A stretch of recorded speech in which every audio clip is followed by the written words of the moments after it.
I've been seeing recommendations for videos discussing the philosophy of games or extremely intelligent themes in popular films or TV shows. They sound like something I'd watch, but I've also found they mostly reiterate the same things, the same viewpoints and the same mid-level conclusions. Do you know Skinny Pete from Breaking Bad? Well, Sartre said you should be depressed, but Jung said you shouldn't. Something Marcus Aurelius. Please like, share, and subscribe. Or a 3-hour variation thereby. So I wanted to do something of my own, as I do believe it is possible to discover an intelligent side to anything, popular entertainment included. But I also mean to do something original with that. I want to take the concept of intellect in popular media to where it actually does discuss a deeper theme. And the sillier the product, the better the message. I repeat, there is an intelligent dimension to everything. Enjoy. You know, I've had gaming phases before. I used to play a lot of early COD, and I used to draw Team Fortress 2 fan art in mystical notebooks. Yes, in class, like I was crushing on the game. They're fairly easy to explain. I like World War II history, and I like team-based objectives, especially when I do well. I still have dreams about 1v3 clutching in CSGO. It's a simple trigger of a basic demand and equally as basic satisfaction.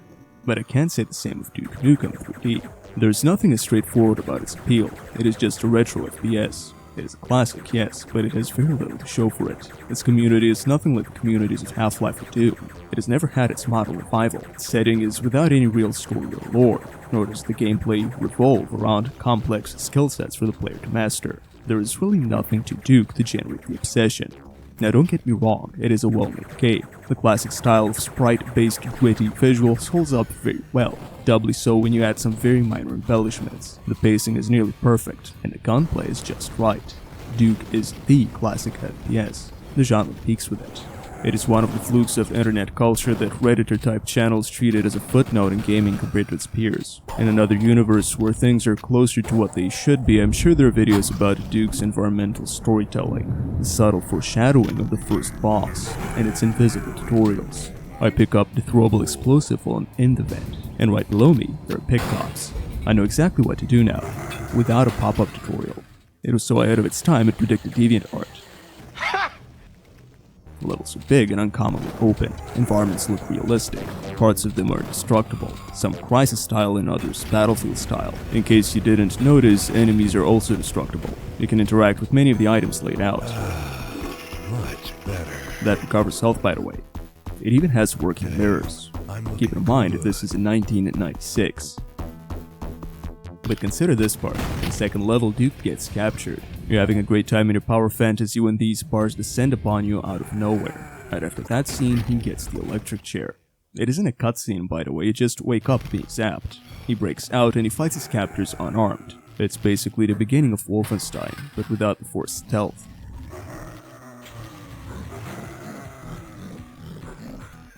When you get to this yellow keycard, it reveals to have been a trap. It's a split-second decision that determines whether you live. You get out of the ensuing fight by the skin of your teeth, and after that you are forced to play extra carefully. Finding health packs as you proceed feels just like Duke himself describes it. I needed that. The way the game combines scripted with spontaneous events is a staple of level design. It has everything. There are arena-style encounters and cathartic kill rooms, with every other type of battle in between. Just look at the tools I have at my disposal in the clip presently playing. I have a jetpack, workhorse guns, and power weapons, and I use them all in a short interval. There are also jump scare virtually unwinnable scenarios. You unlock a door thinking you're progressing into just another room only for it to reveal an army of mini-bosses and hit scanners. It's one of those what do I do moments where the only thing you got left is to suck it up, pull yourself by your bootstraps, and take the kind of action that made the US what it is today. Carpet bombing.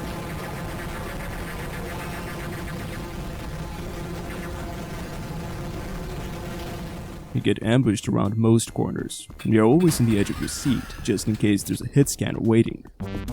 Do you see the guy in the mirror? Well, that's 3 guys in the mirror.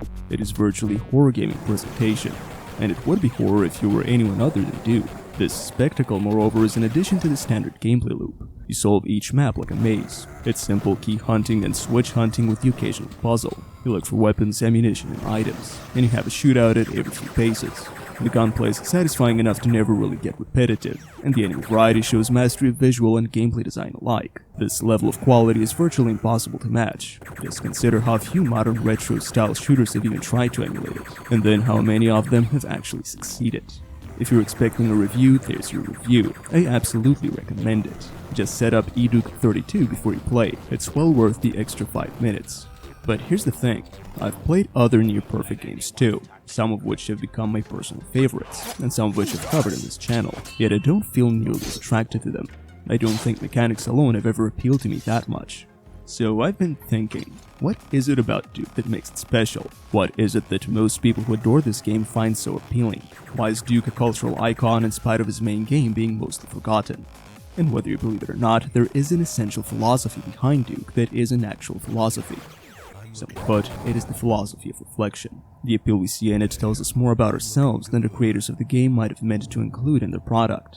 Learning why we like it, we begin to understand things about ourselves. Damn, I'm looking good. And the deeper we explore the reason for this, the deeper our knowledge of who we are. And yes, this is the serious part. Don't have time to play with myself. If you want to know anything about a work of art, a good place to start are its influences. It's not a foolproof method, but it works very well. We all channel the things that influence us, so if you can track the influence, you can figure out a lot about the influenced. Duke Nukem is the product of classic action movies. That's a pretty basic observation. But its main influences are not just any random action movies, nor are they the most popular films in the genre. You won't see much Rambo Commando in it. Rambo Commando! Instead, Duke's main influences are very high-quality B-movies with very specific settings. Mostly they live in the Evil Dead trilogy, with heavy overtones from Escape from LA. There is more connecting these three than the fact that they're classic B-movies. For one, they all present the real world, but tilt it slightly askew. They live as the real world, but ruled by an alien shadow government. The Evil Dead is also the real world, but possessed by demons. And Escape from LA is the real world, but it is Los Angeles. One is action science fiction, one a dystopian action thriller, and another combines horror with comedy and action. That description fits Duke Nukem just right. It is sci-fi, action, horror, comedy. It is also a dystopian, conclusively dilapidated extreme of modernity. We can already see the beginning of a dominant theme. This is not Mars or Kronos. It isn't the Weird West either. It is the real world. But as I said, it has been tilted askew. If there are parallels between Duke's universe and our own, they're not subjects of metaphor or allegory, but of satire. His universe isn't symbol, it's caricature. Now, there's a lot of overlap between the two, so let me explain. In Symbol, you look at something and you try to figure out how it relates to something else. Think of Rapture from Bioshock. It's not explicitly, and Ren's objectivism turned on its head, and yet that is exactly what it is. Caricature, on the other hand, is very clearly what it portrays, altered only in as far as it points out the features by which you recognize it. When you walk around the world, you don't think, is this level a metaphor for something? You simply think, this is the typically crummy place in a typically degenerate town. And that's all there is to it. Even when you see Duke's name on things, you know it is not supposed to be lore. This doesn't mean Duke is the owner of a fast food joint, or that he is in a video game in his own world. It only means it is a fast food chain belonging in Duke's self-referencing world. No way I'm eating this shit. And just consider the settings. They're exactly as disgusting as they are in real life. Perhaps a tad exaggerated. So now you see it. Caricature. It goes for everything. The stereotypically bad fast food joint, the stereotypically stupid theme park, the stereotypical supermarket, the stereotypical cop. I get it, it's a sensitive subject. I mean, they do wear the uniforms, but the question is a bit more nuanced than that. After all, when you really think about them, you can't help but notice a plethora of unflattering qualities. They're excessively fat, inhumanly stupid, and dangerously trigger-happy. And so are the enemies in Duke Nukem. Which is kind of my point. Most aliens behave like humans. They're hedonistic, horny, corrupt, violent humans. If your country is ever invaded by a foreign army, this is the behavior you can expect of its occupying forces. For the most part, this isn't an alien invasion as much as an alien reskin of an existing problem. They live as not only a surface-level influence. Duke really is John Nada. The monsters he fights are foreign and native to Earth at the same time. Big cops are less alien beings than their domestic bullies. Alien enforcers and alien troopers don't differ much from the military, in neither naming nor appearance. These are Duke's most common enemies. They are instruments of oppression as intrusive as they are indigenous to Earth. Most other enemies are either insentient or they behave more like attack dogs than anything else. This enemy design suggests a reimagined terrestrial tyranny, not a thoroughly otherworldly invasion. The truly and distinctly alien entity appears mainly underground or in space. You seldom see them in the forefront. They're hidden, calculating, obsessed with their own interests, which are nothing like our interests. They're the only enemies lacking all humanity. Their home is not our home. Their nature is not our nature. They are the aliens. The others are just their enablers. For all they do, they may as well be human, or at least the subhuman dimension of humanity. They parody or at least impress themselves. Now contrast that to Duke Nukem, the character. Duke is the opposite. He does not invade Earth, he is one of us, and he is one of the best we can offer. On that note, consider his appearance. He is not a space marine or an elf barbarian cleric mage, not even a revenant. He's just a buff guy in a red tank top. And yes, this was considered supremely buff in 1996. How steroids change, how standards change, which illustrates another good point about the B-movies that influenced it, at least the first two. It is the relationship between the protagonist and the world. John Oneida and Ash Williams did not begin as action heroes. Their origins were not very heroic. They did not fight because they want to, nor were they employed to do it. They fight because humanity is worth fighting for. They are the everyman hero fighting the everyman's war. Groovy. It is the same with Duke. Now, his lore is not quite that of the everyman, but I don't think most people playing the game would be aware of Duke's lore. To most of us, he began as an angry guy on a rooftop. Damn, those alien bastards are gonna pay for shooting up my ride.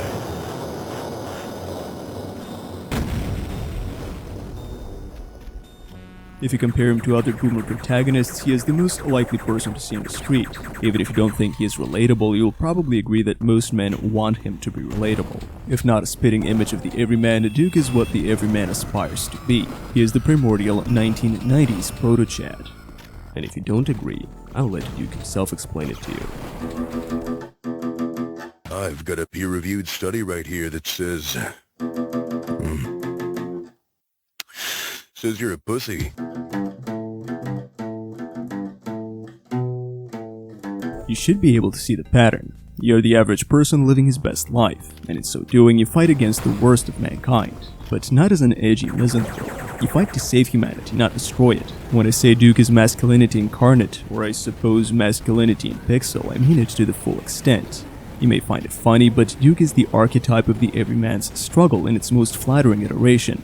You go about your daily duties, you try to be nice to people, you blow up alien bastards. The difference is only a mouse click. Or a mental episode. Ideally, it's a mouse click. And consider the first campaign. Let's do this literature professor style. Yes, the meme kind. To begin with, you don't belong here. You're on your way doing something else, something important, when you get stranded in a heap of degeneracy. The moment you protest against it, the powers that be retaliate. You break out of the tyrant's confines. Literally, it's a jailbreak, and you fight your way through the seat of his power. The deeper you go, the more wicked things you uncover, including the one true alien. Once you're past the dam level, this being the barrier between perception and understanding, the well and the source, if you will, you go on exploring underground. And if there's any doubt you're descending into hell, the ambient becomes a hellish red, replete with cultic chanting. And it is here that you finally see it, the structure that does not belong. It is the heart of the invasion. You proceed down the rabbit hole, and you meet a monstrous satanic overlord with an iconic voice line. Well said. He is the end boss. It is the same character, by the way, you see depicted in the church murals. This campaign is the New World Order, both as 1984 and Brave New World, with a New World religion for flavor. It is aliens and the Antichrist.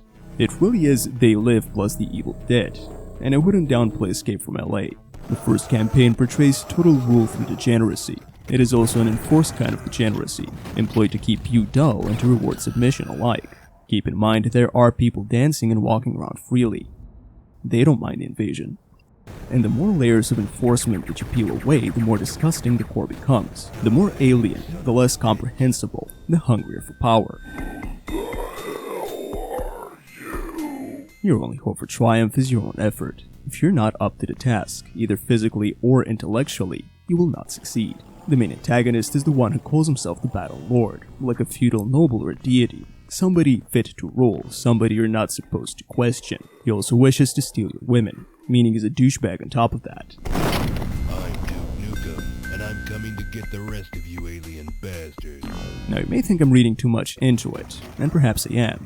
But again, I'm here to tell you the following. First, the motifs are definitely there.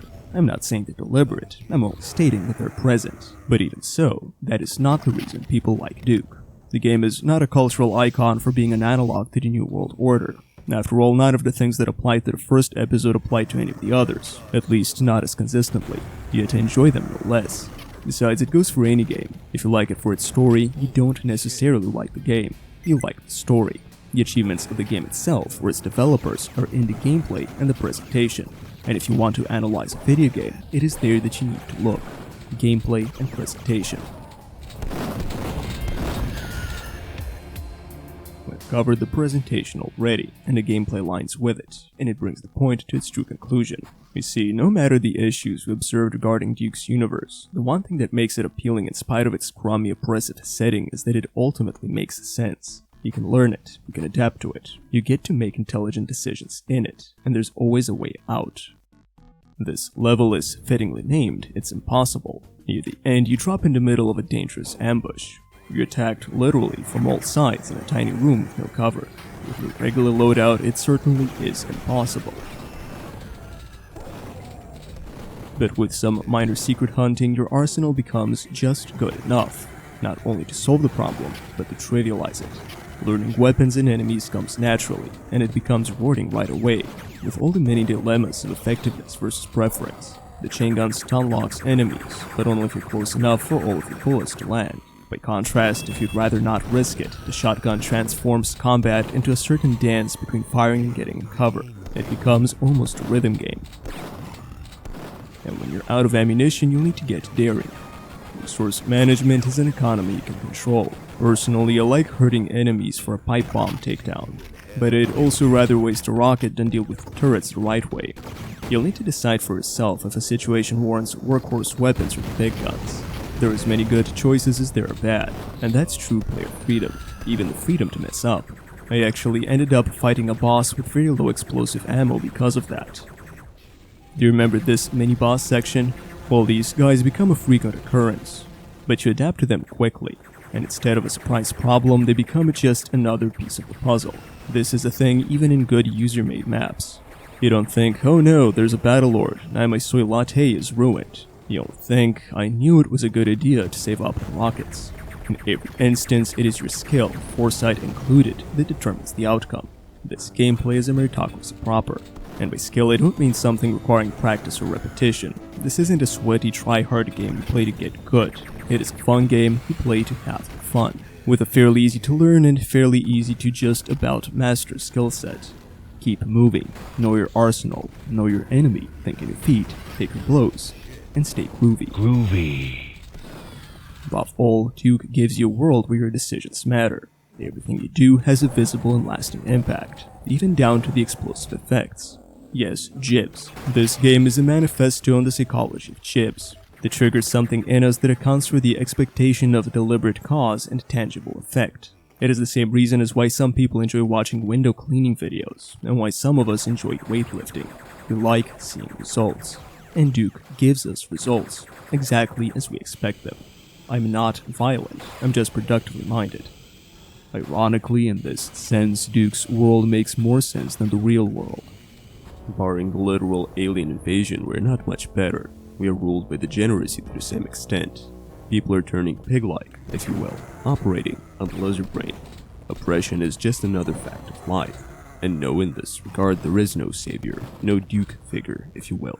There is no ideology either, except for distractions from the actual struggle. If you're liberal, you might have noticed that your liberties have been turned into chains. If you're conservative, you've been trained to conserve mostly the wealth of the richest. And there's not much we can do about it, not to any notable effect. As one of the greatest songwriters of the 20th century has noted, it's not a game, it's just a route. But of course we can't do much about that. It's no excuse not to try, but still, real life is not Duke 3D. It's more like being a GTA NPC, where P stands for peasant, and C stands for cope, and of course stands for nothing. It's nothing but peasant cope, what we mostly do, and that bothers us, justifiably so, and so we crave for a way out. If not in real life, then at least in the games we choose to play, in the media we choose to consume. Because you know what? We're not actual NPCs. None of us. We have free will, and we're intelligent enough to know better, to see the generacy for what it is. It is dehumanizing, to say the least. To see technocrats as petty midwits ruining things for the rest of us, not as the superior human beings they'd like to convince us they are. And above all, we know to see the everyman, with all of his flaws, as the real hero, which is a liberating notion. Because come what may, you do have control over one universe of deliberate cause and tangible effect. Your mind. It is what you believe, what you consume, and how you act accordingly that they cannot touch. Not even with psionic attacks. Because you know deep down that things should make sense. If you're depressed, it's not because you're miserable, it is because you know you shouldn't be miserable. You should be able to adapt without mutating into something monstrous. And diligent work should yield a positive result. Anything less is as if an alien invasion, an otherworldly imposition in your mind you're duty-bound to nuke out of existence. Strictly intellectually. And Duke Nukem, with its spot-on presentation and masterfully integrated gameplay, serves to bring this out. It takes the real world, and then it makes a mockery of one part, and a self-aggrandizing archetype of another. The end product is an over-the-top silly action gorefest about a buff dude, first embracing the world for what it is, and then fighting to save it, in spite of its shortcomings. And whatever he does, the results are visible, from the smallest prop to big level-shattering explosions, and all the jibs in between. This is contingent, of course, on skill. Skill which happens to be fun, not punishing. Duke 3D is more the world we deserve than it is the one we got, hence its appeal. When Hell on Earth is a fact, this is as close to paradise as you can get, realistically speaking. Because you play it and you just know. Your sanity, the world as you know it, is under an alien world order, whatever that may be, and it's degenerate, power-tripping lackeys who work to enforce it. But you have the Devastator and a Gib Mentality. Strictly intellectually.